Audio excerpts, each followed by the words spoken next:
Hello my friends, it's me, Zone Zero Hero.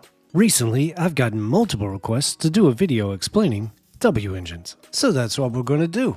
Or attempt at least, because lore-wise, there's very little said about wengines. But on the functionality side, yeah, we can go into that, sure.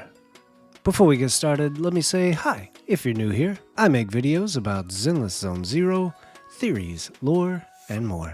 If that's something that interests you, consider giving me a subscribe. It really is the best part of my day, interacting with the community built around this channel and just having so much fun enjoying Zenless together.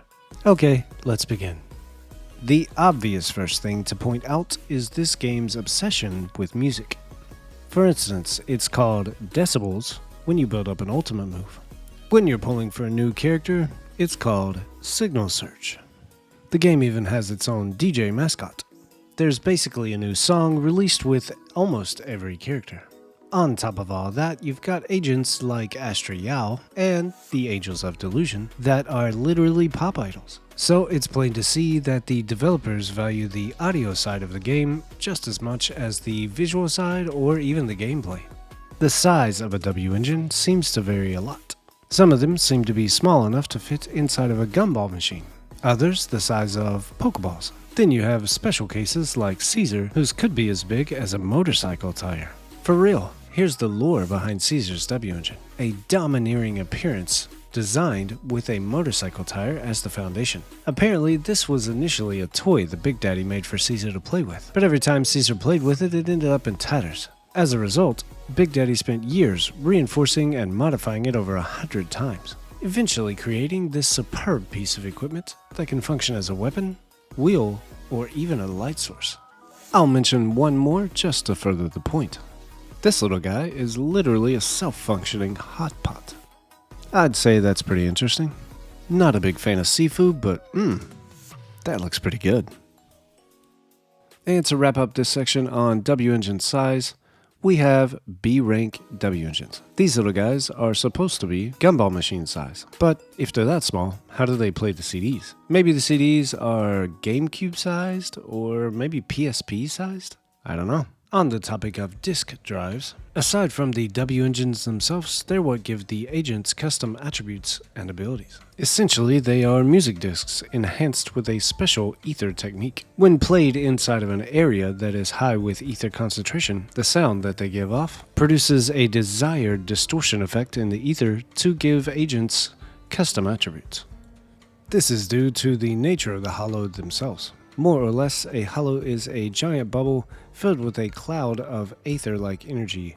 This cloud of energy reacts to sound in very specific ways and can be manipulated to an extent. Let's quickly break down and theorize about the design of a disk drive. The outer square casing obviously holds a circular disc in the middle. We can see that the center is punched out just like a compact disc. However, I don't think that the casing is removable. I think you plug the whole thing into whatever it goes into.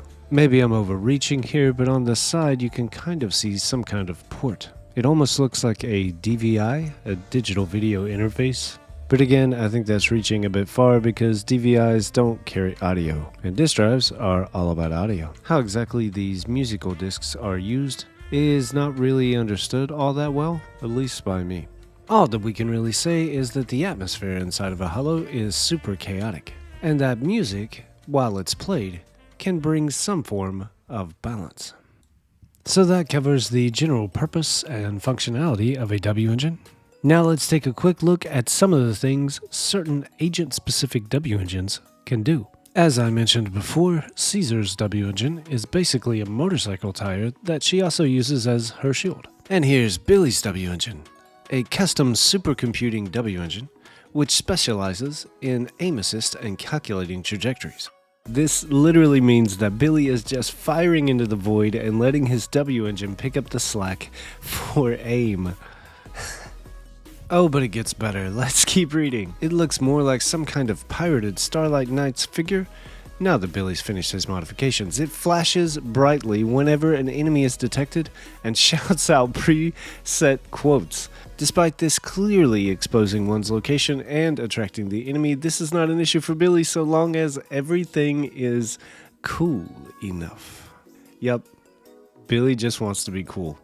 There is no strategy to Billy at all, and I love it. It seems like all W engines are designed for combat, but they don't have to be used for just that. In the description of Ellen's W engine, it states, Ellen primarily uses it to make frappes. You know, that makes a lot of sense. I'd probably do the same thing. And here's Rita's W engine. She uses it to charge her Bang-Boo. Even though this W engine looks like a cruel confinement chamber, Rita's Bang-Boos seem to enjoy sneaking in there and recharging their batteries. They even treat resting inside as a cozy reward.